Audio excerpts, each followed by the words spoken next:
Hey everybody, it's Julie and Dr. A back for another varieties video. We are here to get Dr. A's hot takes on one annual, one perennial, and one shrub that I surprise him with each week. So for the annual, well, let's talk about sunflowers.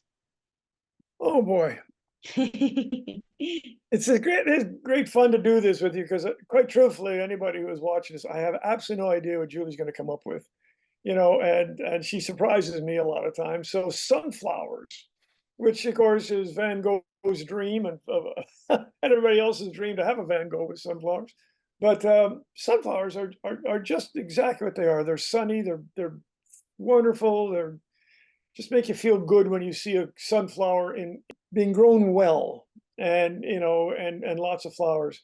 And so, gosh, 10 years ago, Julie, there were sunflowers. You just grew some sunflowers, but it became sort of the flower on everybody's dish towel.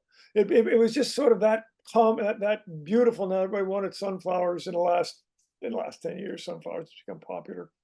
All the sunfinities and sunfastics and sun this and sun that have all been terrific for our market. And I think that we have material now that is not just a sunflower, but a really plants that grow vigorously, not out of control, plants that flower for a long period of time, and plants that everybody recognizes as an easy plant to grow. So what with the breeding, and now we have a double sunflower, the double sunfinity, I think it is, and now Mhm. we have that as well on the market. I think they're great. Now their drawback, of course, is still a big plant. I mean, there are certainly dwarf sunflowers out there without a doubt, and they've been fun to look at cast. We see these smaller sunflowers, and they're wonderful. But what people really want is that crazy look of sunflower fields. But we have that now with some of this new breeding, and I'm really excited about it. And it's not going to go away. Yeah, I like those too. Now that we've seen like Suncredible from Proven Winners and Sunfit from Magenta, I like those that kind of are smaller with like the little flowers, but they're more bunchy. There's a lot of them rather than just the one stalk growing. I really like those, and they just take the same feel of a sunflower, but they make it smaller and still bring the joy into your garden, just in more of a shrub looking appearance sometimes. I saw some really fantastic ones at the Young's Plant Farm trials this summer. So Yep. those are pretty cool. And I love, just as like a personal interest in August, I like going out to the local sunflower fields outside of Cleveland, and they have like a cut your own sunflower day. So you can go get photos in the field and you can make your own bouquet. And it's great. That's one of my favorite things to do. Well, that's true. And from the point of view of growing them, there's many sunflowers that are bred to be single stem, and those are the old ones you saw in the field for essentially the biggest flowers for seed production. And then what we have now are multi-stemmed, and like you say, like a shrub, with Mhm. lots of flowers, and not necessarily the biggest flowers to be sure, but lots of them.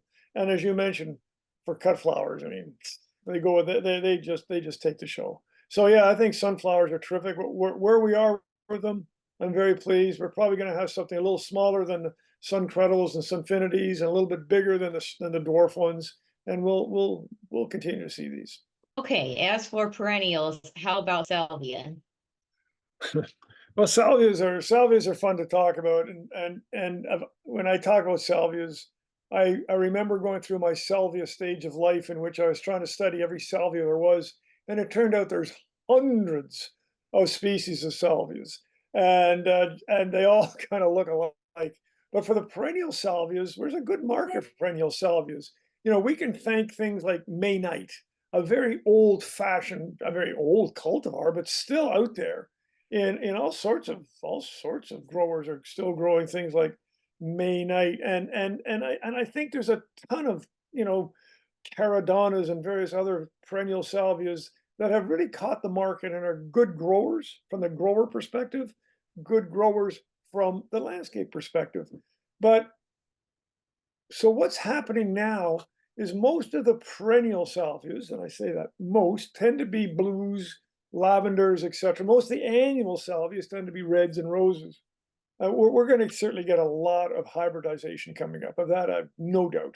But the newer cultivars like this kind of cool one, Blue Bayou, which is blue, BYYOU, blue bayou. That's kind of cool too. And so there's a lot of perennial salvias, I think, that are yet to come to the market, and we'll just have to see where they go. But yeah, we're never going to run out of salvias, and we're always going to see the annual ones, and hopefully we'll see some even better. And then for the shrub, how about Daphne? Whew, wow, Daphne. Wow. Yes. Well, I don't know how many Daphnes you've seen. Daphne. Wow, I hardly see any Daphnes in the marketplace. Now, having said that, there's a good reason. And there's a number of different species, but if you ask even a gardener who knows what they're doing, or a landscaper who knows their plants, or a breeder who's working with the various genera of plants, Daphne does not come up all that often. And the reason is that the major one, and this is maybe my experience, maybe you've got other experiences out there, Daphne odora, the really beautiful, fragrant, spectacular shrub, is not particularly long-lived, shall we say. And as beautiful as it is, and I've got one down the street here, it's probably 20 years old. And it flowers gorgeous every year, and it's fragrant, and everybody just kind of goes up there and smells it. But others, I don't see many others around. So if you're talking about Daphne odora, I think it's fabulous if you can do it. People, just make sure it's in flower when you sell it, and people will love it. But don't sell it too hard, because it's one of those plants that is susceptible to a number of diseases, and unfortunately, it just succumbs a little bit quicker than it should in many parts of the country. And again, that's why horticulture is local. But for me, I wouldn't bet too much on Daphnes. Yeah, that's understandable. I haven't seen too much of it in the market either, but it was on my mind recently because I had a breeder submit a variety for an article that I was working on, and I was like, oh, I don't think I've heard of this one before. So wanted to throw it into the mix, just get your So thoughts. what plant was it? I No? believe it was the Perfume Princess series.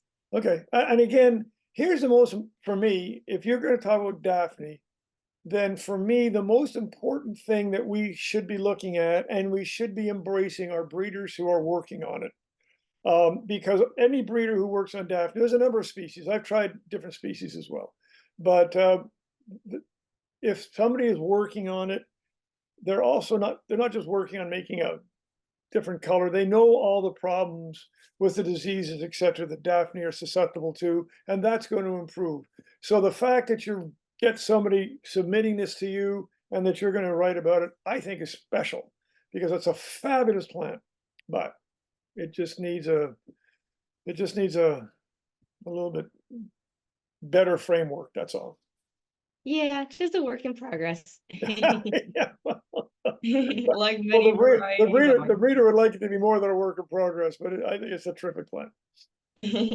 Yeah, I know the industry as a whole, with all the breeders working on different genetics, they all evolve and improve over time, you know.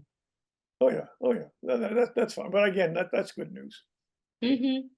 All right, well, that's all for today, but thanks so much for watching, and stay tuned for more varieties videos soon. Yeah, maybe next time I'll have nice things to say too. There's always a mix. Always good. Always good to chat with you, Julie. Thank you. You too.